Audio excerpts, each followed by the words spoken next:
Hi, this is John Durga-DeWeese with the Realty One Group as part of my ongoing series of looking for and finding a home for buyers. A lot of people seem to think that somehow they'll get a better deal if they call the listing agent directly.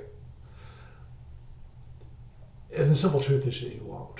And there's a couple of different reasons why, and if you stop and think it through, it'll kind of make sense.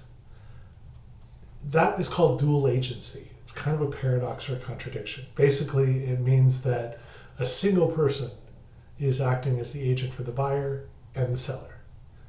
So you can imagine that might be a little bit difficult. It would be kind of like a couple getting a divorce and both of them using the same attorney. Kind of a strained analogy, but I think you get the idea. So let's go look at the law, actually. The Revised Code of Washington, Chapter 1886, Section 40, deals with the duties of a seller's agent. One of the sentences in there is to be loyal to the seller by taking no action that is adverse or detrimental to the seller's interest in a transaction. The next section, Section 50, with duties of a buyer's agent, says to be loyal to the buyer by taking no action that is adverse or detrimental to the buyer's interest in a transaction. How can one person do both of those things? And the truth is they can't.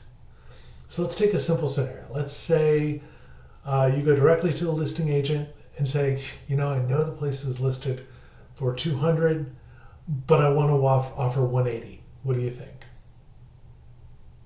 They can't say anything. Of course, they can write up the offer and submit it to the seller, but they can't be your advocate. They can't be in there fighting for you to get that better price, because that would be taking an action that is adverse or detrimental to the seller's interest. It's in the seller's interest to get the maximum price. It's in your interest to get the least price. Can't do both at the same time. People also think that sometimes they'll get some inside information, that the listing agent will know things that they'll tell the buyer that they wouldn't tell to another agent or anybody else. And again, that's simply not true.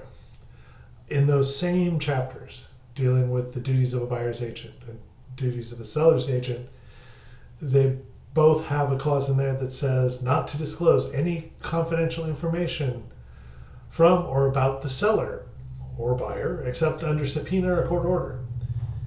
So they can't tell you. They can't tell you if they've had previous offers and that they've turned them down. They can't tell you what the person's quote-unquote bottom line is. If they were representing you as a buyer and you said to them something about, I'm going to offer this, but I'd pay the full asking price if I had to, you're putting that person in a situation where they can't say anything. And they shouldn't say anything, because one way or another, it's going to be detrimental to one or the other party if they say anything at all. A lot of brokers won't tell you about this dual agency and the contradiction in it up front. They won't tell you that you're better off having an agent of your own because, frankly, they want to get both sides of the commission and make more money. Those are typically not people I want to deal with myself, but that's coming from my own perspective. Paradoxically, the funny thing about it, and like so many things, if you run into a listing agent who does sit down and up front, before you really have any serious conversation with them, tells you, look, hey, I have a contract binding me to the seller. And because of that, there's a lot of things I can't do for you because it wouldn't be fair to that person that I already have a contract with. Interestingly enough, if you find someone who is that honest and that good, it's probably someone you actually do want to work with. Personally, I avoid dual agency. I go out of my way to avoid it. Most buyers and sellers, once it's explained to them, understand why I don't want to do that. Now, I have good people that work in the brokerage with me, and I know that any one of them could be an advocate for the buyer or the seller, whichever one that I'm not representing, and they could be fantastic at it. They could be in there fighting for that person to get the best possible price. Whether it's getting the lowest possible price for the buyer or the highest possible price for the seller, I know that they can do those things. but you really don't want to call the listing agent. It's not to your advantage.